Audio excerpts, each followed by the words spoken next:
So I have a crank no start.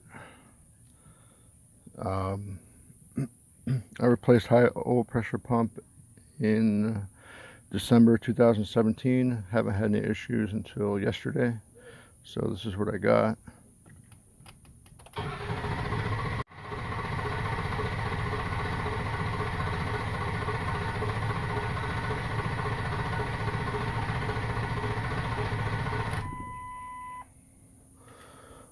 No, it's not building any pressure.